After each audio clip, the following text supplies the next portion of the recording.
방금 소개받은 김민성이라고 합니다. 아, 지금 이제 앞으로 한 몇 페이지 정도는 좀 지루해요. 그러니까 여러분한테 원래는 이제 인문학 강의를 해야겠다라는 생각을 해서 이제 인문학을 시작을 하려고 했는데 일단 간단하게 인문학에 대해서 요거 한 정의만 하고는 넘어갈게요. 인간의 가치 탐구와 표현 활동을 대상으로 하는 모든 학문이 인문학이에요. 그러니까 예를 들면은 국산사자 은미채도 다 그거를 연구하는 학문이 인문학이에요. 여기에 여러분이 혹시 과학을 전공하고 있다면 과학까지도. 그래서 인문학의 카테고리를 나눌 때 문학, 역사, 철학, 사회, 인류, 예술, 여기에 과학까지. 그래서 요즘은 인문학에 대한 영역이 굉장히 확장되어 있어요. 이래서 여러분이 인문학을 공부하는 기회가 생기면 그 어떠한 학문을 건드려서 그 학문을 연구하는 학문, 다시 말해서 후각을 연구하는 학문도 인문학이라고 저희 인문학 영역에서는 불러요. 그래서 인문학은 인간의 가치 탐구, 인간이 스스로의 어떠한 가치 탐구를 하고 표현 활동을 하는 모든 대상을 그것을 그 인문학이 부라고 부릅니다. 그래서 여기서 이제 빠르게 넘어갈게요. 저희가 봐야 될 것들이 많아서. 그래서 이제 인문학 이 두 카테고리 사이에는 큰 차이점이 있는데 보통 생략이 되어 있다 이렇게 얘기를 해요.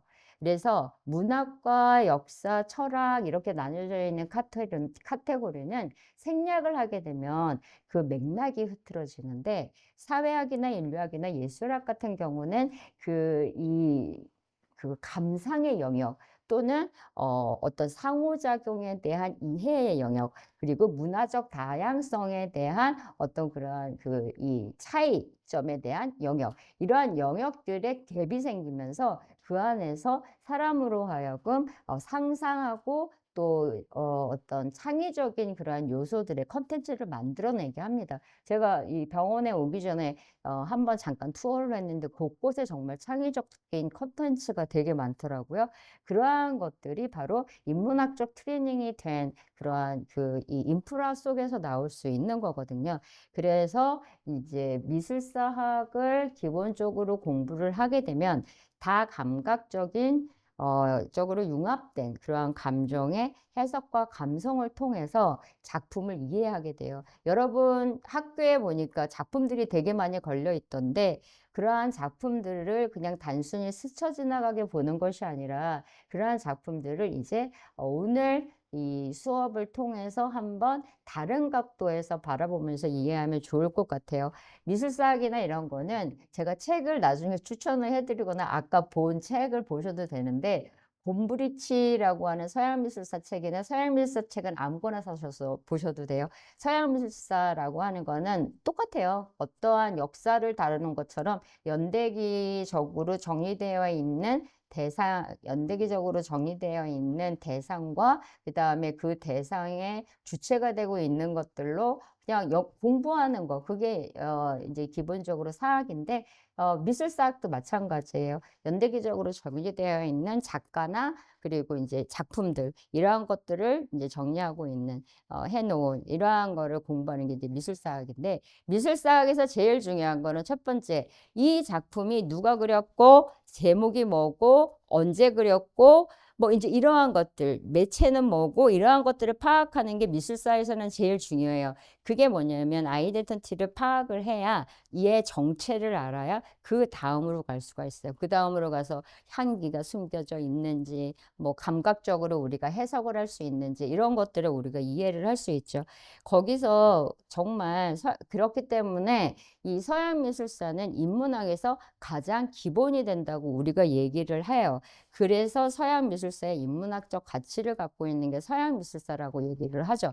서양미술사는 다양한 인문학의 절차, 이제 층간에서 가장 하위를 담당하고 있어요. 왜냐하면 제가 아까 말씀드린 대로 그림을 먼저 보면 되니까 그 그림에 대한 아이덴티티를 먼저 파악하고 그리고 난 다음에 그 안에서 향기를 찾던 아니면은 어떤 다양한 그러한 역사적인 맥락을 찾던 그런 분석을 하던 이러한 그 고차원적인 단계로 들어가기 때문에 서양 미술사는 인문학 단계에서 가장 하위를 점유하게 되죠. 그래서 인문학을 공부하고 싶다라고 하는 분들은 서양 미술사를 가장 먼저 접근을 해요. 서양 미술사 공부를 가장 먼저 하게 되고 그거를 많이 권유를 하게 됩니다. 그러면 과연 서양 미술사와 후각도 관련이 있느냐? 이거는 이제 뭔가 이번 강의는 뭔가 좀 특별한 테마를 해서 강의를 해볼까라고 해서 이제 후각이라고 하는 소 테마를 이제 잡아본 건데 의외로 굉장히 많은 작품에서 그리고 굉장히 많은 작가들, 솔직히 말해서 서양 미술사의 대가들이 거의 다 후각을 매우 중요한 상징적 요소로 사용하고 있음을 알 수 있었습니다. 그래서 이제 오늘 그 작품들을 보게 될 텐데요. 네, 뭐 당연히 예스니까 이제 수업을 하겠죠. 요거는 그냥 넘어갈게요. 뭐 당연한 거니까. 자, 서양 미술사는 기본적으로 이렇게 단계별로 이렇게 나누는데 이거를 우리가 뭐라고 부르냐면 사조라고 불러요. 르네상스, 더치 골든 에이지, 바로크, 바르비적 인성주의, 후기 인상주의 이거 사조라고 불러요. 사조. 미술 사조. 이거는 뭐냐면은 19세기 이제 20세기 초로 넘어가게 되면은 무슨 파 이러면서 그 뭐 저기 예를 들면은 뭐 미래 파 무슨 파 이러면서 약간 좀 이렇게 소그룹들이 동시다발적으로 막 일어나거든요. 그런데 20세기 이전 여기까지는 대부분 이거 안 하면 왕따. 그래서 그러한 것들 후기 인상주의 식의 스타일로 작업 안 하면 왕따. 인상주의 스타일로 안 하면 그림 안 그리면 왕따. 바로크 시대 때도 마찬가지고 이제 그러한 어떤 분위기를 타고 가는 거를 우리가 사조라고 부르고 이즘이라고 저기 사조라고 불러요. 그래서 르네상스 그다음에 바로크 시대 그다음에 인상주의 이제 이렇게 하고 저 이제 넘어가게 되면 이제 저기 뭐지 미래파 무슨 파 이제 그렇게 넘어가는 이제 사조제가 이제 나오기 시작을 하죠. 자, 르네상스 시대는 이거 어떻게 하는 거지? 여러분 르네상스 시대는 인본주의라고 들어보셨죠? 네, 너무 잘 알죠. 네. 뭐냐면 인본주의, 르네상스 다시 돌아왔어. 언제에서 다시 돌아왔냐면 고대 그리스 시대에 인간을 굉장히 추앙했었던 고대 그리스 시대를 다시 불러 들어온 거야. 중세 시대 때는 정말 도상학적으로 사람을 빼빼 마르게 만들고 그리고 오로지 종교적인 어떤 그 도상학적으로 그림을 그리지 않으면 모든 그림은 다 폐기를 시켰어요. 그래서 굉장히 엄격하게 관리를 하고 있었던 중세 세대를 넘어서서 그래서 인간의 존엄성을 되찾겠다. 그러면서 이 인본주의를 통한 예술의 재발견이 일어났어요. 그래서 막 여자들이 막 불고기 나고 뭐 울퉁불퉁하고 막 이런 이미지들이 막 나오는 시대가 르네상스 시대예요. 이 르네상스 시대에는 인체인데 제로 돼 있네. 인체의 아름다움과 영적인 순수함을 어필하는 작품들이 되게 많이 나오는데 흥미로운 것은 바로 이러한 지점에서 후각이 상징적 의미, 즉 상징성과 기억을 소환시키는 역할을 해요. 그거를 이따 우리가 보게 될 거고 그리고 인간의 덕성을 상징하는 후각적 이미지도 많이 드러나요. 그래서 르네상스 시대 때는 예를 들면은 이 르네상스 시대에는 역사화가 두 개의 주제로 나오는 역사화가 있는데 뭐 역사화라면 뭘 것 같아? 역사화. 르네상스 시대의 역사화란 뭘까? 무엇을 주제로 그리면 역사화라고 부를까? 힌트를 주자면 예를 들어서 풍경을 그리면 풍경화, 인물화를 그리면 초상화 인물화. 그 다음에 뭐 이렇게 우리가 같이 이렇게 수업하는 모습을 그리고 뭐 이렇게 하는 거 아니면은 그 저기 뭐지 뭐 화투 치고 있는 거 그리고 뭐 이런 거 그리면 풍속화 이렇게 불러요. 그러면 르네상스 시대 때 소위 역사화라고 불리우는 거는 과연 무엇을 주제로 하는 거를 역사화라고 불렀을까? 역사를 다룬 거? 르네상스 시대 때의 역사는 두 가지였어요. 뭐냐면 성경과 신화. 그래서 르네상스 시대 때의 작품에 나오는 역사화는 가장 중요한 작품의 주제로 다루어졌고, 거기서 성경의 주제나 혹은 신화의 주제를 다루는 것들을 르네상스 시대 때 작업을 많이 했어요. 그러다 보니까 뭐 비너스 아니면은 뭐 프리마베라 뭐 이제 이러한 작품들이 많이 나오죠. 제우스 마누라 뭐 이제 이렇게 기타 등등 이렇게 나와요. 그러다 보니까 이 굉장히 몸에 또 볼륨감 있고 육체적인 그러한 것들을 많이 어필을 하게 되죠. 자, 이제 바로크 시대. 바로크 시대는 르네상스 시대보다 더 격해지는 시대예요. 바로크 시대는 더치 골든 에이지 같은 경우는 렘브란트에 조금 더 집중하기 위해서 그 저기 네덜란드의 부흥기에 있어서 조금 더 집중하기 위해서 저 시대를 따로 다루고 있고요. 자, 바로크 시대는 뭐냐면은 이러한 인간에 대해서 막 집중을 하던 시대가 넘어가면서 인간에 대한 거가 완전히 이제 더 깊이감 있고 더 드라마틱하게 이거를 완전히 표현을 하려고 하는 그러한 작가들의 노력들이 막 나오기 시작을 해요. 여기에 가장 큰 영향을 줬던 거는 바로 무대 예술이었어요. 당시에 이 무대 예술, 예를 들면 여러분 제가 여기서 여러분 강의를 이렇게 하면 재미가 없잖아요. 뭔가 드라마틱하고 무대적 요소를 넣으면서 얘기를 하는 거죠. 제스처도 들어가고, 그리고 이제 연극을 보러 갔는데 배우가 그냥 딱딱하게 서서 아나운서처럼 얘기하면 재미가 없잖아요. 뭔가 배우적인 요소 막 이런 것들, 그게 달았던 시대가 바로크 시대였어요. 그러면서 소위 말해서 작가들한테 현타가 온 거야. 이 현실의 현타가 온 거야. 이런 현실의 세계에 우리가 놓여 있구나. 그래서 이게 극적인 감정의 몰입과 드라마틱한 상황들을 이제 바로크 시대 때 많이 표현해요. 그래서 뭐 이렇게 순교 장면 같은 거, 피가 막 나오기도 하고, 그리고 또 시각적 이미지의 확장된 감성, 그리고 후각적 이미지의 적극적인 개입들이 살살 나오기 시작하는 게 바로 바로크 시대예요. 무슨 말이냐면은 제가 아까 말한 대로 역사화나 성경 주제로 했었던 이런 역사화 바로크 시대도 나와요. 당연히 나오지. 그러면은 성경 주제 중에 성모 마리아 있을 거 아니에요. 그지? 성모 마리아는 성스러운 사람이야? 아니면은 아닌 사람이에요? 성스러우신 분으로 우리가 알고 있죠. 예. 그러면은 우리는 교회를 가서 성모 마리아 상 앞에 향이 피어져 있는 걸 본 기억이 있어요. 그리고 그 향에 대한 후각의 기억을 갖고 있어요. 그래서 그것에 대해서 이 이미지를 가지고 그 이미지를 기억하는 이미지를 이 그림을 그린 작품들이 굉장히 많아요. 그러니까는 무슨 얘기냐면은 이렇게 비슷한 사람이 많아. 그려놔요. 이게 마리아인지 아니면 누군지 특히 신화 같은 거 그려놓으면 비너스인지 헤란 저기 뭐야 저기 그 제우스 헤란지 아니면 프리마베란지 누군지 이제 모르는 게 해놔.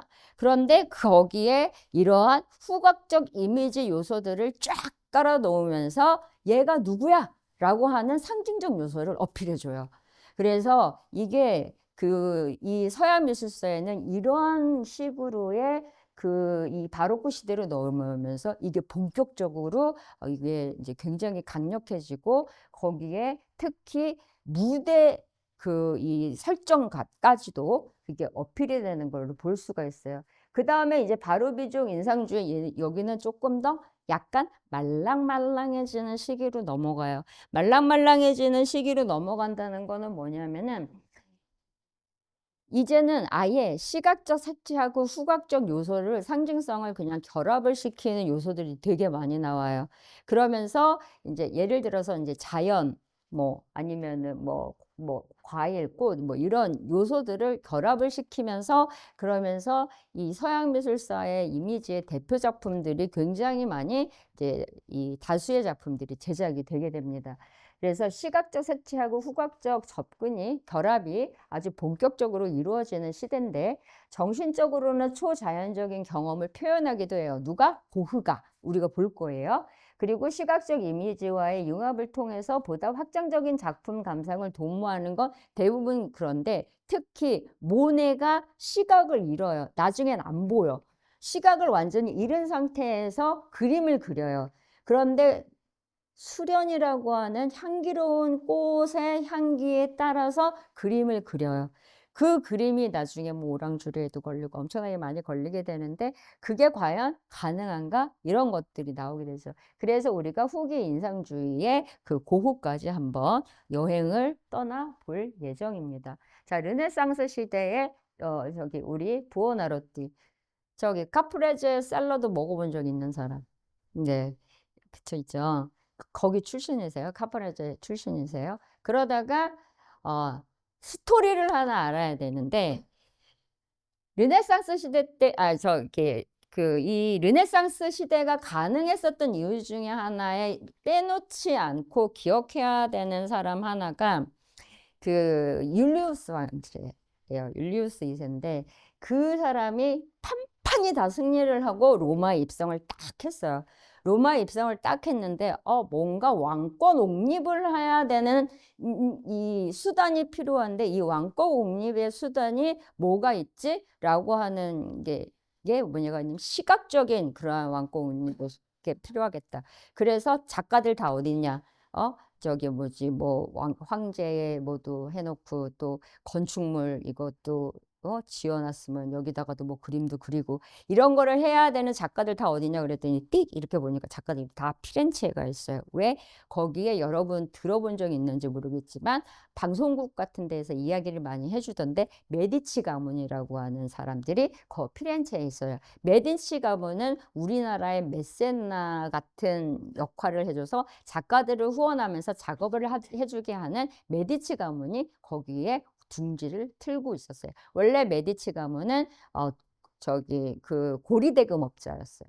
고리대금업자였는데 이제 돈 벌면서 왜 고리대금업자가 어느 날 이제 그 뱅커 하잖아. 은행으로 가잖아. 이제 그런 식이 된 거예요. 그러다가 그 로마의 추호령이 내린 거죠. 이제 율리우스 황제가 다 들어와! 딱! 그때 들어갔던 이 대표적인 세 사람이 레오나르도 다빈치, 미켈란젤로, 라파엘로. 소위 말해서 스프레차투라라고 불리우는 세 사람. 스프레차투라는 여러분들 사이에서도 있을 거예요. 그냥 쟤는 공부도 안 하고 맨날 놀고 노래방 가고 술 마시고 막 이러는데 전교 1등하고 맨날 꽈톱하고 이러는 애 있죠. 그런 애들. 이 사람 애들은 별 노력하는 것 같지도 않고 그리고 뭔가 다 쉽게 쉽게 하는 것 같고 이런 사람들 스프레차투라 그게 르네상스 시대 때 이 세 사람을 비롯해서 굉장히 많이 나왔어요. 특히 레오나르도 다빈치는 어마무시하게 그랬어요. 이제 그중에 이제 미켈란젤로 부오나르티인데 미켈란젤로가 이제 로마로 들어왔어요. 로마로 딱 들어와서 딱 봤더니 시스티나 성당에 이제 그 율리우스 황제가 여기다가 야 천장화 좀 그려. 그래서 천장화를 딱 그리려고 했어. 이거를 그리게 된 이유가 우리 저기 브라만테 오빠 때문인 거예요. 브라만테가 누구냐면 시스티나 성당을 지은 건축가예요. 근데 워낙에 율리우스 황제랑 친한 거야. 미켈란젤로가 너무 절친인 거예요. 너무 절친이어가지고 셈이 난 거야. 그 셈이 나가지고서는 저기 율리우스 황제한테 안 되겠습니다. 저기 이렇게 뭔가 저기 미켈란젤로를 곤란하게 만들어야겠다 이렇게 생각을 하고 이제 이 그림을 요청을 하라고 얘기를 해야겠다라고 이제 얘기를 해서 율리우스 황제한테 그렇게 서사소사하게 돼요. 이게 왜 곤란한 질문일까? 미켈란젤로는 화가가 아니다. 미켈란젤로는 원래 조각가였어요. 미켈란젤로는 그림을 그려본 적이 없어요. 그림을 그려본 적이 없는 사람이 로마로 오게 된 거고 로마로 오게 돼서 원래는 조각가 여러분 그거 다비드 상 알죠? 피에타 상 알지? 이런 거 만든 사람이 미켈란젤로인데 그런데 미켈란젤로가 지금 로마에 왔는데 그림 그리게 생긴 거예요. 그림 그리게 생겨 가지고서는 브라만테 때문에 그림 그리게 안 그린다고 버틴 거예요. 몇 년을 안 그린다고 버틴 거야. 맨날 율리우스 황제랑 싸워요. 그러다가 어느 날 갑자기 이 엄청난 사이즈의 작품을 그림을 그리기 시작해요. 그것도 단 4년 만에 완성을 해요. 그래서 이거를 사람들이 그때까지만 해도 이거에 대한 비밀을 알아내지는 못해요. 얘가 왜 갑자기 그냥 필 받아서 그렸나 보다 그렇게 생각을 해요. 그런데 1980년인가 90년대에 메시버거라고 하는 이 신경외과 의사가 있어요. 이래서 이 의사가 갑자기 이 부분에 대한 새로운 분석과 논리를 내놓으면서 이게 처음에는 받아들여지지 않다가 그러다가 이게 인정이 되면서 전체적으로 싹 다 다시 분석을 해보니 그러니 정말 이 작품에는 새로운 다빈치 코드와 같은 미켈란젤로 코드가 있더라라는 얘기가 나와요. 자, 이 작품은 아담의 창조에서 그거를 한번 살펴보도록 하겠습니다. 아담의 창조를 크게 두 부분으로 나눠서 볼 거예요. 우측하고 좌측. 빠르게 갈게요. 우측은 여기에 보이는 작품은 이 작품은 하느님이 있고요. 저 뒤에 있는 사람은 보통 미술사에서 누구라고 부르냐면 이브라고 불러요. 그 이불을 길게 이제 안고 있고 천사들이 있고 여 밑에 있는 천사가 루시퍼 소위 말해서 악마 루시퍼 바보 여기 왜냐하면 루시퍼는 보통 얼굴을 잘 드러내거나 이렇게 그림 그리지 않아요. 그래서 이거를 루시퍼 얘기하고 이렇게 해서 이제 그 하나님이 있는 섹션을 그리는데 이 뒤에는 이게 이렇게 구름 특이한 점이 있어요. 구름이 빨개. 그리고 하나님의 팔이 비이성적으로 비이상적으로 길어요. 그리고 천사들의 얼굴이 동글동글동글 소위 말해서 천사는 사람이 아니기 때문에 우리가 대가리라고 부르긴 하는데 천사들의 머리들이 그냥 동글동글동글동글동글 이렇게 붙어만 있어요. 이게 굉장히 이상한 그림이다. 이게 왜 이러지? 이러고서 이제 분석을 이제 하다가 메시버거가 뭐라고 얘기를 하냐면 이거 두뇌의 측면하고 좀 비슷하게 생겼는데 라고 하면서 이제 분석을 하게 돼요. 그러면서 그래? 그리고 갖다 대봐. 진짜 비슷하네? 라고 하면서 이렇게 분석을 해내요. 그런데 이게 한동안은 당연히 누가 이걸 인정해. 누가 그럴 수 있을 거라고 생각을 해요. 그런데 알고 보니 미켈란젤로는 해부학의 정통에 있었고 그리고 여러 번의 해부학을 참여했고 그리고 두뇌 해부학도 했다라고 하는 그러한 증거 자료가 나오기 시작을 하면서 이 자료는 인정을 받게 되고 그리고 난 다음에 모든 증거는 부차적으로 따라붙는 증거들이 있어야 되거든요. 그래서 나머지 이미지들을 싹 다 다시 연구를 했어요. 그랬더니 여기는 뼈 관절, 이쪽은 무릎 관절, 이쪽은 어디랑 유사해. 이게 하나도 빠짐없이 다 나오는 거예요. 그래서 결국은 이거에 관련된 연구가 일단은 이 작품은 이 미켈란젤로가 그래서 굉장히 4년이라고 하는 빠른 속도로 이 작품을 완성시킬 수 있었구나. 미켈란젤로가. 그리고 나서 좌측을 한번 봐야 되는데 이 좌측에는 아직 이렇게 접촉이 안 됐어요. 그런데 얘가 눈을 뜨고 있어요. 입은 다물고 있고. 그럼 살아는 있어요. 아직은 이제 영혼을 주기는 전인데 자, 여기가 바로 후각과 관련된 부분이에요. 왜 후각과 관련된 부분이냐? 여호와 하나님이 땅의 흙으로 사람을 지으시고 생기를 그의 코에 불어넣 저는 처음 그래서 코에 불어넣으시니 사람이 성령이 되니라. 그래서 인간이 코에 그래서 그거에 맞게 그림을 그린 걸 보면 입을 다물고 코를 열고 있는 아담의 자세가 되어 있고 아담이 지금 생기를 받는데 준비를 하고 있어요. 이 두뇌의 형태를 갖고 있는 예수님의 섹션에서 지성을 받아들임과 동시에 그래서 우리가 이거를 어떻게 분석을 하냐면 인간의 지성과 신성의 연결을 암시하는 게 우측이고 그리고 밑에는 생명의 순간을 상징적으로 묘사하고 있다. 이게 이제 동시에. 그러면서 이제 한 인간이 태어나고 역사가 시작이 된다라고 하는 성경의 이야기들이 이제 그 미켈란젤로의 그 천지창조에서 시작을 하게 되죠. 다음은 여러분 보티첼리라고 아세요?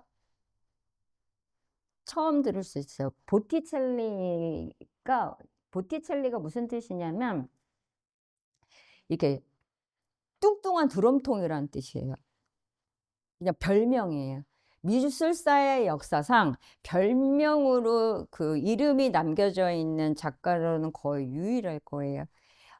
이 보티첼리는 그냥 그 피렌체에서 그 메디치가의 후원을 받으면서 거기서 그림을 그린 작가였는데 이 작품 보신 적 있으세요? 프리마베라.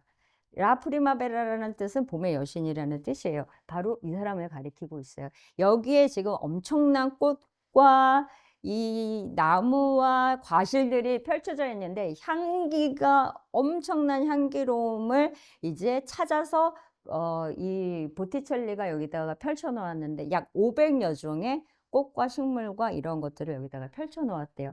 여기는 산미신이고 가운데 있는 여자는 누구일까? 위에 있는 사람은 누구야? 위에 있는 애. 이렇게 화살 이렇게 쏘고 있는 천사. 그치, 큐피트. 맞아요.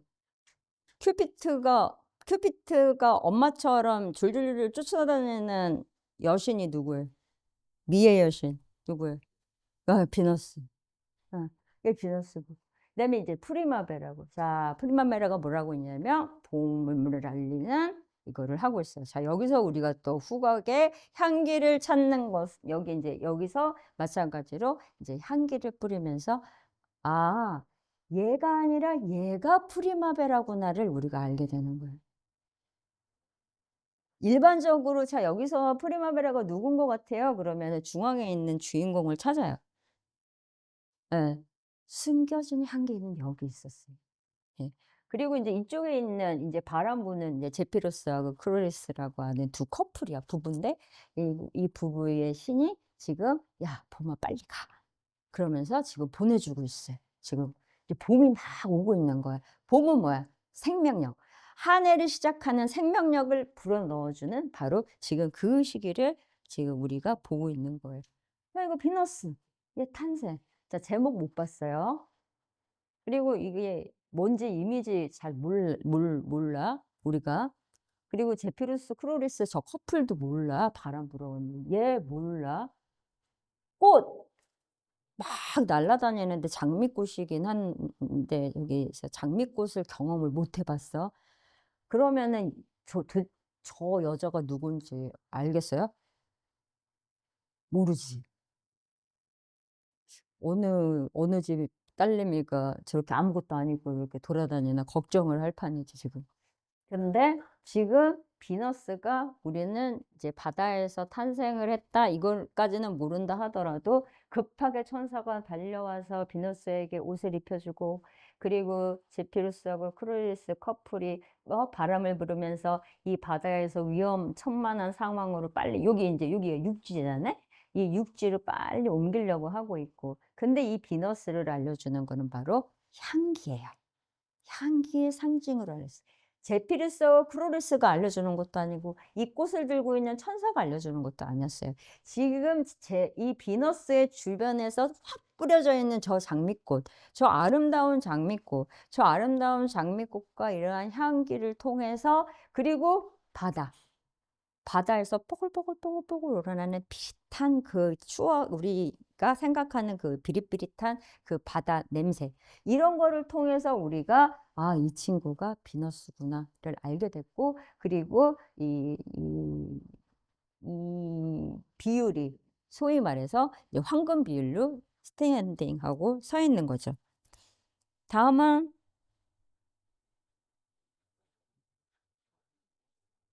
자 카라바초. 카라바초는 카라바초라고 하는 도시에서 태어난 미켈란젤로라는 이름이에요. 그런데 선배가 미켈란젤로라는 이름을 쓰고 있잖아. 그러니까 못 써요. 그리고 인제 카라바초라고 써요. 자 카라바초는 바로크 시대의 대표적인 작가인데 성공을 합니다. 성공을 하기는 하는데 굉장히 다혈질이에요. 서양 미술사에서 굉장히 독특한 이력을 갖고 있는 사람이 바로 카라바초예요. 무슨 독특한 이력일까? 형사 사건에 연루가 돼 있어. 그것도 살인이야. 술집에서 술 먹다가 칼로 사람을 찔러서 죽였어요. 그리고 간도 크게 칼을 들고 도주를 합니다. 그래서 바티칸에서 지명수배를 때려요. 그래서 바티칸에서 얘를 잡으러 다녀요. 그게 1606년. 그런데 우리가 대충 지금 알고 있는 게 1610년 경에 죽었어 이렇게 알고 있어요. 예. 그리고 한 번도 로마로 다시 들어오지 못했어요. 바로 그러면서 카라바초는 칼을 비계 뒤에다가 놓고 자기가 언제 죽임을 당할지 모른다라는 생각으로 살면서 어마어마하게 큰 대작들을 많이 그렸어요. 그리고 놓고 도망가고 그리고 놓고 도망가고 그런 걸 되게 많이 했어요. 그리고서는 인제 바티칸의 사람들이 이제 지명수배를 때려서 갔는데 어느 날 갑자기 "저 로마로 돌아가면 안 돼요." 하고 인제 서신을 넣었는데 그리고 없어졌어요. 예. 그리고 나서 2000 년도에 들어와서 이 뼈다구가 한 무대기가 발견이 됐는데 탄소 뭐 이거 분석을 해 보니까 이거 그리고 뭐 여러 가지 그 내력의 무슨 DNA랑 뭐 이런 걸 분석을 해 보니까 카라바치오의 것으로 추정된다라고 하는 어마어마한 다양한 다수의 논문이 나오면서 '그럴 수도 있겠다.'라고만 이제 알고 있는 상황이에요. 그리고 바티칸은 그냥 정말 이 가차없이 이 살인자는 살해를 하니까. 그렇지만 카라바초한테는 매우 중요하고 의미 있는 그러한 그 미술사의 이 업적이 있어요. 키아로스크로. 키아로스크로라고 하는 거는 극적이고 드라마틱한 그 명암 표현법으로 인해서 이 장면이 단순히 그냥 부드럽고 그냥 편안하게 아름답게 이렇게 전달되는 게 아니라 아까 제가 뭐라 그랬죠? 현타. 헉 하고 현타 오게끔 이렇게 전달하게 되는 이러한 기법을 하기 위해서 전달하는 주제를 만들기 위해서 키아로스크로라는 그거를 많이 써요. 그래서 지금도 조명 키아로스크로는 지금 이쪽으로 조명이 들어오면서 그림자가 저렇게 지고 여기 식탁 위에는 지금 음식들이 놓여져 있죠. 그러면 여기에는 향기 예. 저 당시에는 어떻게 음식을 표현을 하냐 하면 내가 먹어 봤음직한 음식들로 테이블을 세팅을 해 놓고 마치 내가 그 테이블에 참여하고 있는 듯한 연극의 무대에 내가 참여하고 있는 듯한 여러분이 영화를 보는 느낌하고 연극을 보는 느낌하고 가장 크게 다른 점이 뭐예요? 영화는 그냥 영화지만 드 연극 같은 경우는 내가 그 무대 안에 참여하는 듯한 그러한 느낌이 더 강렬하게 와 닿기 때문에 다른 그 장르의 문화권이라고 우리가 얘기를 한단 말이에요. 종류라고 얘기를 해요. 그래서 이 테이블 세팅도 그렇게 되어 있고 엠마오의 저녁 식사는 저 가운데 있는 사람이 누구냐? 이거는 역사하면은 우리가 인제 배웠어요. 역사하면 그러면은 이 신화 아니면은 성경이겠는데 딱 보니까 신화는 아닌 것 같고, 그러면 누굴까? 뭐냐면 가운데에 있으신 분이 예수님이에요. 근데 부활을 탁 하셨어. 그리고 이 세 사람은 뭐 부활을 했다고? 뭐 아니 뭐라고? 막 이러면서 믿을 수가 없어. 아니면은 정말 대단하십니다. 막 이러면서 얘기를 하고 있는 거야. 왜냐하면 이 진수성찬을 차려내고 이런 것들 이 상황을 만약에 여기에 막 뜯어먹다만 그러한 닭고기나 뭐 말도 안 되는 감자 뭐 이런 거나 갖다 놨으면 예수님이라고 인정도 안 했을 거야. 우리가 그렇게 파악을 했을 거예요. 이제 분석을 미수사적으로. 그런데 너무 정찬을 차려놨어. 그리고 이 사람네들이 저 사람이 예수라고 믿거나 안 믿거나 정찬을 차려놓으면서 이 테이블에 참여하면서 예수님 부활한 얘기를 해주세요. 이제 이러한 과정들을 보이고 있는 거를 우리가 볼 수가 있다. 그거를 우리가 알 수 있는 거는 저 임습들에 대한 경험을 했기 때문에. 자, 유디트. 굉장히 유명한 스토리예요. 굉장히 많은 홀로페르스가 유대인을 다 때려주죠. 그래가지고서는 이 남편도 죽였어. 그래갖고 얘가 복수를 하겠다. 그러면서 몰래 들어가서 홀로페르스 그 목을 저렇게 칼로 진짜 예, 베요. 근데 지금 보면 알겠지만 실처럼 이렇게 쭉 뻗어나오는 강렬한 피. 왜냐하면은 바로크 시대 때 저 위에 또 연극적인 요소, 이 무대 장막 그런 거 굉장히 많이 그려요. 이 아니 저기 누가 저 카라바초가. 그리고 이제 여기 할머니 뭐 이런 식으로 이게 다 저 초록색 이 공단 느낌이 나는 이런 것들이 다 무대적인 요소를 집어넣으면서 자기의 메인 주제는 피로 확 전달을 하면서 키아로스크적인 거로 표현을 하면서 이 피의 요소를 가지고 이 후각적인 다양한 어떤 그 상징성을 보여주는데 유감없이 이 주제를 다루고 있는 게 카라바초의 특징이라고 할 수가 있어요. 이러한 이제 바쿠스 그림들이 병든 바쿠스, 안 병든 바쿠스 이런 거 여기 보면 병든 애는 그 과일도 썩었고 안 병든 애는 그 과일도 생생하고 이 확실히 이 식자재 또는 이러한 음식 이러한 것들이 이 당시 제가 아까 말한 것처럼 당시에는 음식의 표현을 통해서 그리고 그 음식을 경험한 그러한 사람들로 하여금 그 음식들을 세팅해서 그 테이블에 같이 참여하는 그러한 경험을 갖게 해서 그렇게 해서 감상의 또 작품의 감상의 그 폭을 이렇게 확장시킨다. 이러한 것들이 바로크 시대의 가장 큰 특징 중에 하나예요. 뭐 하여튼간 그 바로크 시대 드라마틱한 그 우리의 그 이 카라바초 기억하면 되고 키아로스크로 기억하면 되고 드라마틱한 그 상황들에 대해서 현타를 받은 그러한 작품들을 많이 볼 수가 있죠. 자, 렘브란트. 우리 렘브란트도 한 인생합니다. 렘브란트가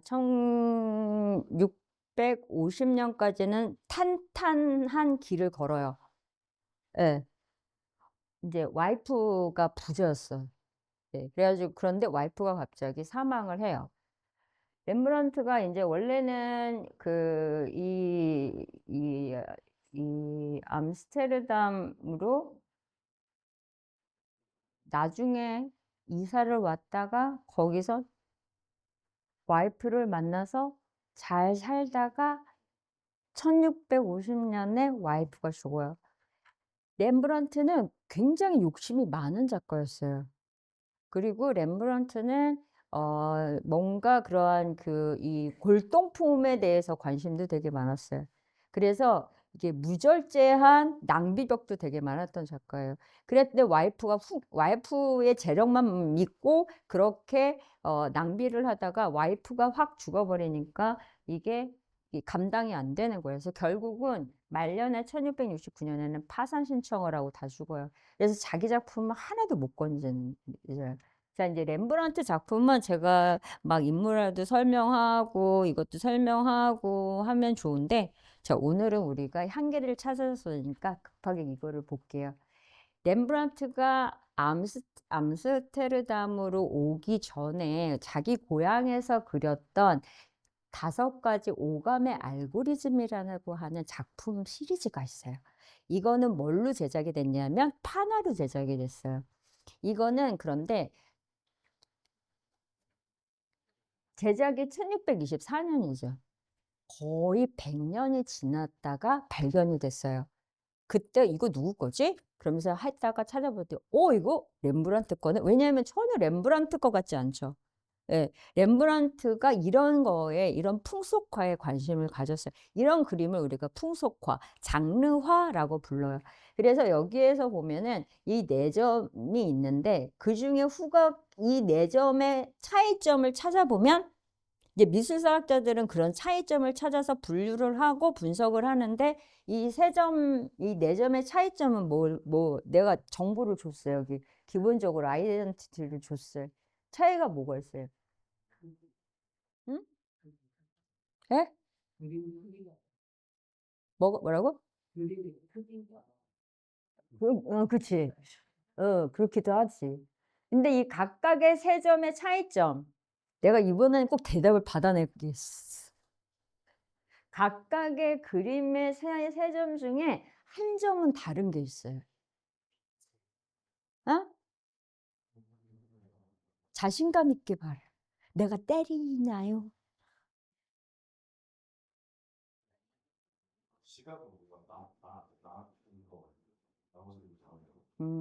그럴 수도 있지. 맞아요. 또, 후각 파트에 뭐, 자, 보자. 이렇게, 이렇게, 이렇게. 야, 관찰을 해보자. 관찰. 4점에 대해서 관찰을 해보자. 내가 불러줄게. 18 곱하기 21, 18 곱하기 21, 25 곱하기 32, 18 곱하기 21. 자, 다시. 이 4점의 작품 중에서 단 한 점은 달라요. 뭐가 달라요? 어? 사이즈가 다르잖아. 어, 사이즈가 다르잖아. 그래서 미술사에서 저 작품은 제외가 됐었어요. 사이즈가 달라서 이 3작품은 묶어서 세트로 물고 갔는데 얘는 쳐주지 않았어요. 1720년에 이 4작품이 발견은 되기는 했는데 이 의식을 잃은 환자라고 하는 이 후각의 작품은 안 쳐줬어요. 사이즈가 다르다고. 그렇게 미술사의 분석이나 분류는 그렇게 진행을 해요. 그래서 결국은 이렇게 되는데, 자, 이런 안경 파는 사람, 나는 청각은 어떻게 할까 그랬더니, 그 노래하는 사람으로 이제 청각을 표현을 했고, 촉각은 이제 여러분 이석이라고 아세요? 예, 예. 그래서 이석 치료, 그게 별게 아니라 이제 귀 파는 거예요. 그래서 이제 그 이석 치료를 받는 환자, 하고 후각. 자, 이게 후각이 너무 웃기는 거야.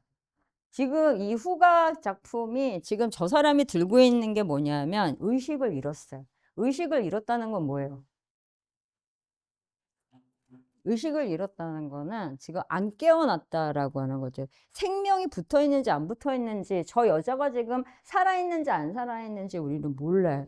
그런데 저 여자에게 생명을 불어넣기 위해서 저 사람들이 자극하고 있는 감각은 후각인 거예요.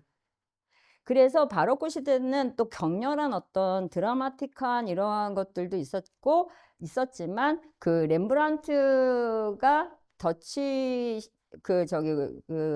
이 렘브란트가 이러한 작품을 통해서 보여주는 거는 이 후각으로 통해서 생명을 얻는다. 이거는 기본적으로 다른 작품에도 다 나오기 시작을 해요, 이제. 저거는 이제 소금통인데 이제 아이러니 하게 되는 거죠. 자, 밀레도 마찬가지예요. 자, 이 작품 알죠? 뭐예요? 만종이야. 그런데 원래 외국 작품 제목은 엔젤러스야. 삼종기도. 여기 천주교 신자는 삼종기도 알 거예요. 아침, 점심, 저녁으로 기도하는 거. 근데 이게 여기 보니까 이제 이 작품 분석을 하면 시각적으로 노을이 지고 있고 저쪽에 청각적으로 교회가 있고 막 이러면서 이제 분석을 해. 미술사는 오감을 다 갖다 끌어다가 분석을 아까 내가 다 감각적 분석이라고 내가 다 감각적 그 이 해석을 통해서 이 풍요로운 이 작품 감상을 한다고 내가 얘기를 했죠. 그래서 이게 엔젤러스 이제 작품이 딱 왔어. 작품 별로 안 커요. 저기 우리 저기 뭐야 이거 밀레 작품은. 근데 여기에 지금 주인공이 세 개. 남자 하나, 여자 하나, 그리고 감자 바구니 하나. 그것도 맨 작품의 전면에. 이 작품의 맨 전면에. 그리고 뒤는 푸르르게 이렇게 좀 옅으면서 점점 앞으로 오면서 굉장히 짙고 어두워. 짙어지면서 어두워요. 그리고 냄새가 날 것 같아. 땅 냄새, 흙 냄새가 날 것 같아. 뭔가 불쾌해. 느낌이 안 좋아. 조짐이 안 좋아. 과연 저 종소리에 맞게 저기 천주교에서 엔젤러스라고 하는 기도가 맞나? 라고 이제 알아보니 원래 제목은 뭐였냐면은 감자 수확을 감사드리는 기도였어요. 원래 제목이. 근데 이렇게 보니까 감자가 다 썩었어. 먹을 수가 없어요. 그런데 이게 정말 감자를 이게 원하는 기도인가를 알아봤는데 그게 아니라 이 작품을 보니 이 밑에 뭔가가 있다라고 이제 분석이 되는 거예요. 레이저를 이렇게 쏴보거나 아니면은 막 누군가가 이 작품을 분석을 하는 데 있어서 이거는 뭔가 스토리가 있을 것이다. 그래서 알고 보니 밀레는 소위 말해서 사회적 문제를 다루거나 그리고 농민이나 이러한 농부들의 일상들을 굉장히 어, 그 고귀하게 그리고 훌륭하게 표현하는데 최적화된 작가가 밀레예요. 그래서 이 만종의 여기 밑에 보면은 이상한 나무관이 있더라는 거예요. 나무관이 있는데 그 나무관이 이제 굶어 죽은 애기가 들어있는 거를 이거를 그냥 얼었다가 나중에 이 경찰이나 이제 이런 기관들로부터 너 뭐 하는 거냐라고 해서 거기 위에 이거를 덧칠했다라는 이제 후토크를 듣게 된 거지. 소위 말해서. 그래서 이제 그 후토크를 듣고 나서 이제 여기다가 그렇게 제목을 하지 말자. 그래서 처음에 그 후토크에 맞춰서 감자로 갔다가 야 그러지 말자. 그래도 그 밑에 애기가 있는데 그 애기를 기리는 그러한 이름으로 바꾸자 그래서 여러분이 이제 미술사 책을 가서 보면은 원래 저 작품은 감자 수확을 바라는데 감사한 뭐 작품 뭐 저기 감사한 기도 이렇게 되어 있으나 나중에는 엔젤러스 삼종 기도로 바뀌어요. 우리나라는 삼종 기도가 이제 없으니까 이제 만종이라고 이제 저녁 기도라고 해서 이제 이름이 나왔고요. 여러분이 잘 아시는 박수근 작가가 바로 이 작품에 이제 매료가 되면서 이 작업을 이 화가로서 이제 활동을 하게 됐다고 하죠. 요 부분이 바로 그 부분이에요. 그러면서 점점 여기에서 특징 중에 하나는 이게 아까 봤을 때 뒤에서부터 점점 가까울수록 흙이 진해지면서 흙냄새, 땀냄새, 뭔가 이러한 노동의 어떠한 향기가 점점 강해지는 여러분 원근법 중에 멀리 있는 건 작고 흐리게 보이고 가까이 있는 건 진하고 크게 보인다라고 하는 스푸마토라고 하는 굉장히 단순한 원근법이 있어. 선원근법 말고.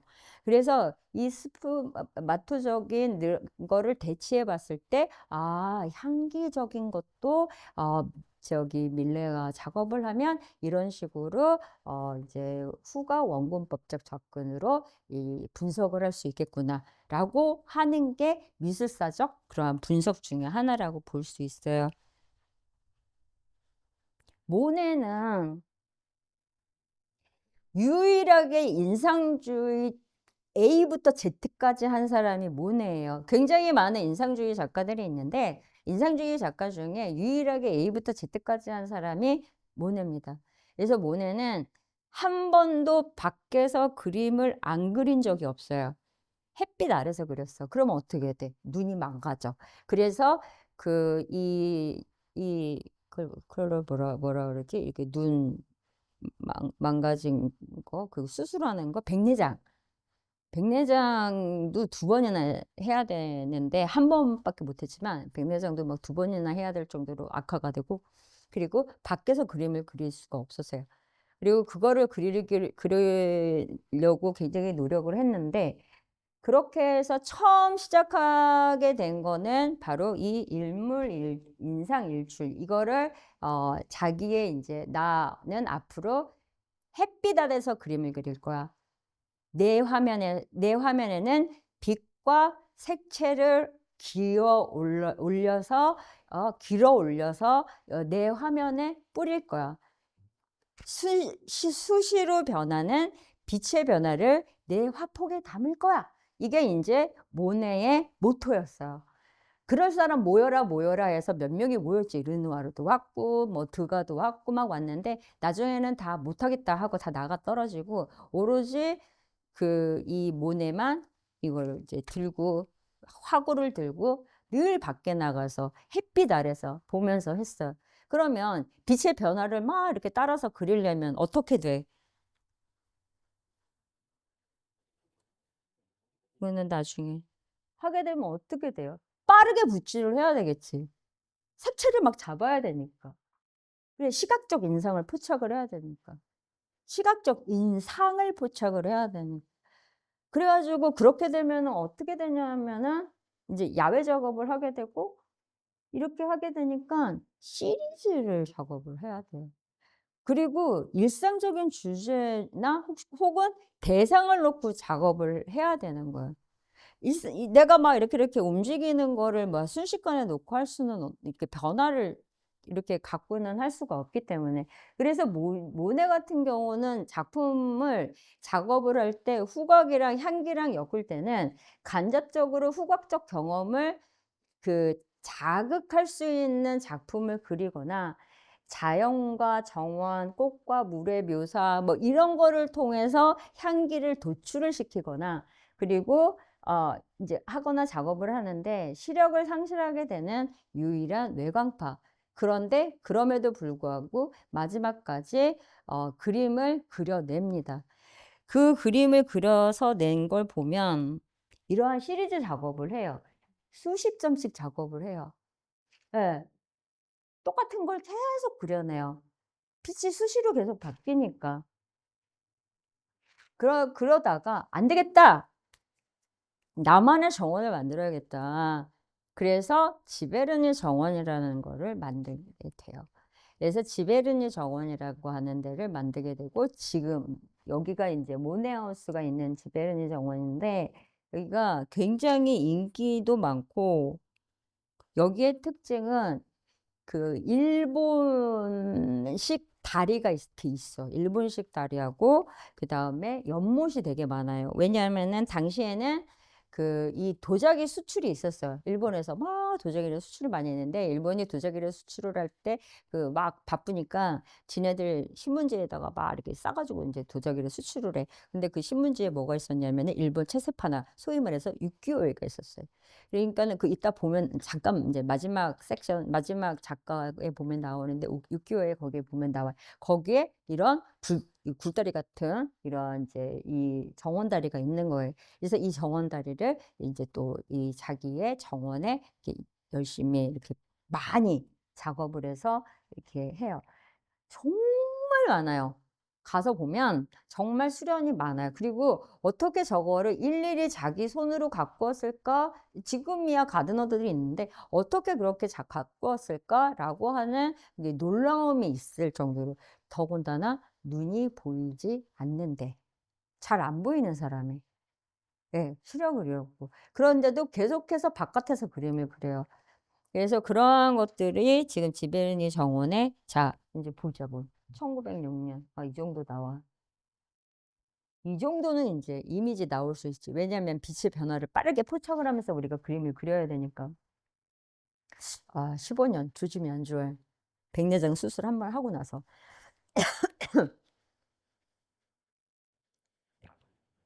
가운데 있는 거 뭔지 모르겠어. 수련인지 소용돌이인지 잘 모르겠어요. 난 모르겠. 우리는 이제 모르겠다 하자. 이제 미술사적으로 잘 모르는 거 뭔지 이렇게. 밑에는 좀 그렇다 치고. 이제는 이제 비가 내리나? 이제 막 이런 식으로 이제 넘어가다가 17년, 19년 이제 점점 이제 그러시다가 이제는 뭉개지기 시작을 해요. 거의 안 보여요. 왜냐하면 모네도 안 보여서 그래. 그래서 모네가 저 때는 후각을 가동해서 그림을 그려요. 여기에 내가 기억했던, 자 여기서는 바로 후각의 그 기억에 이제 이 모네가 기억하는 그러한 그 수련의 후각을 가지고 그림을 그리는 그러한 작업을 하게 됩니다.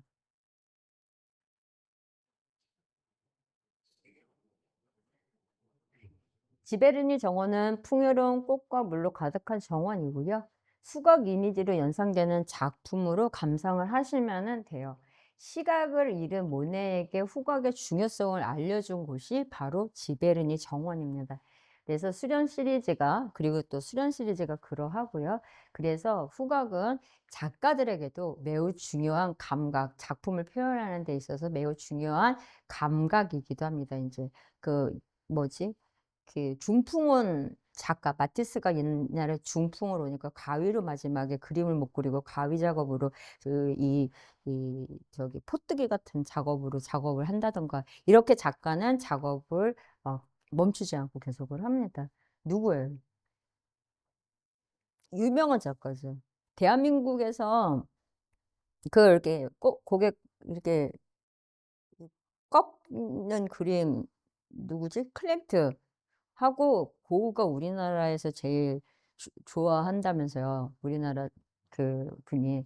자, 빈센트 반 고흐는 일단 우리가 알려져 있기는 미친 사람. 제정신은 아니야. 왜냐하면은 정신병을 앓고 있었던 건 사실이에요. 우울증을 앓고 있었고 그것 때문에 자살한 것도 맞아요. 네. 그리고 평생을 동생 테오를 달달달달달 볶으면서 살았어요. 원래는 아버지가 종교인인데 이제 아버지 따라서 자기도 구도자의 길을 걷겠다 딱 결심을 하고서는 이제 자기도 이제 성직자의 길을 걸으려고 해. 그런데 얘는 태생부터 성직자의 길이 불가능한 친구야, 고흐는. 그래서 얘를 어쩔 수가 없어서 큰아버지한테 보내요. 구필화랑으로 보내. 이제 큰아버지한테 다 보냈더니 거기서 누구를 만나? 방금 전에 우리가 본 밀레를 만난 거예요. 밀레의 작품을. 구피라랑이 딴 거 하는 데가 아니라 대작을 모사해서 이렇게 파는 거야. 여러분, 저기 걸려있는 작품들 지금 거의 막 수조 원대가 걸려있던데 보니까 막 클림트 작품에 모네 작품에 막 이렇게 그 진짜 갖다 놓으면 수조 원일 거 아니에요. 그죠? 그런데 뭐 아니면 어때? 우리가 감상하면 되지. 당시도 그런 분위기가 있었어요. 그래가지고서는 그런 거 똑같은 건 이제 그려가지고서는 많이 팔았어요. 근데 그때 고흐가 딱 만난 사람이 밀레였어요. 바로 그 작품. 우리가 아까 본 거, 얘기 길게 나눴던 거, 만종, 엔젤러스라는 작품을 딱 보고 또 이제 이삭 줍는 사람들, 이걸 보면서 이거다. 나는 그림을 통해서 구도자의 길을 걷겠다. 나는 그림을 통해서 불쌍한 민중을 구하겠다. 딱 이러면서 그림을 탁 하고 이걸 다 그려서 내놔요. 감자 먹는 사람들. 감자에 너무 인제 포커스를 맞춘 거지. 그 만종에서. 이게 심각한 건 아니고 내가 농 던진 거야. 인제 감자에 포커스를 맞췄다고 하는 거는. 이제 감자 먹는 사람들은 인제 작업을 한 거지. 자 여기서 고흐는 자기는 인제 중산층은 그래도 살았는데 이제 불쌍한 사람들은 어떻게 사나 인제 가서 봤더니 저러고 사는 거야. 뭔가 인제 내가 맡아보지 못했던 냄새? 그랬더니 그게 무슨 냄새인가 봤더니 인제 저런 시꺼멓게 생긴 차를 마시고 저러한 이러한 감자 같은 거를 먹고 그리고 저기 뒤에 이렇게 수프 냄비에서 수프가 이렇게 올라오고 막 인제 이런 것들 그리고 사람들이 옷이 다 더러워. 가서 냄새를 맡아 보니까 막 이런 것들을 인제 경험을 하게 되는 거예요. 그래서 인제 이거를 인제 경험을 통해서 인제 보여주고 그리고 다가 '아 이거는 아니구나.' 하면서 인제 뭔가 다른 길을 인제 모색을 하다가 인제 당연히 당시에 그 인상주의 후기 인상주의 때 한창 인기 있었던 우키요에 따라하기가 있어서 이 고흐도 이 작품을 보게 돼요. 일본 채색판화죠. 일본 채색판화를 보면서 이 물감 갖다 주던 아저씨예요. 저기 뭐지 고흐한테. 이 아저씨를 추상화를 그리면서 뒤에다가 이런 작업들을 막 하면서 이런 작업들도 그리죠. 요 해바라기는 뒤에 가서 설명을 할게요. 그러다가 어느 날 이게 귀를 인제 귀 자르고 막 이러는 것도 마지막 가서 인제 사이프러스는 시리즈로 작업을 해요. 해바라기로 시리즈로 작업을 했어요. 고흐도 시리즈로 작업한 거 많아요. 해바라기도 여러 점 작업을 했어. 지금은 해바라기가 어 거의 조 단위 한 점에 몇 조에 안 팔으니까. 예. 맨 처음에 그 일본에 있는 은행이 한 4천억에 샀대요. 1980 몇 년에. 예. 근데 지금 인제 조 단위로 어마어마하게 팔려요. 다 활짝 펴 있는 해바라기도 있고 또 이렇게 푹 처진 해바라기도 있고 이제 이렇게 되는데 이 해바라기가 지금 쫙 이거와 같이 이 스타린 나이 여러분이 잘 아시는 작품인데 이 작품의 주제가 바로 사이프러스예요. 사이프러스는 나무 이름이고 자연 이름이고 이것도 저기 시리즈예요. 유일하게 인제 이 야밤에 사이프러스가 인제 그려져 있는데 사이프러스의 상징은 영원과 그다음에 죽음. 그러니까 삶과 죽음 사이에 연결한 영원성. 인제 이러한 것들을 상징을 하는 게 스타린 저기 나잇에 등장하는 사이프러스 같은 이러한 그 자연인데 사이프러스는 근데 흥미롭게도 굉장히 상쾌하고 좋은 냄새가 난대요. 그러니까는 인제 그러한 것들에 대해서 이제 멘탈이 왔다 갔다 이제 하는 이유는 인제 어떤 항우울제라든가 인제 여러 가지 이 고흐의 그러한 그 상태를 빗대어서 이제 분석들을 많이 하게 되죠. 이제 마지막으로 이제 고흐 작품 보도록 하겠습니다.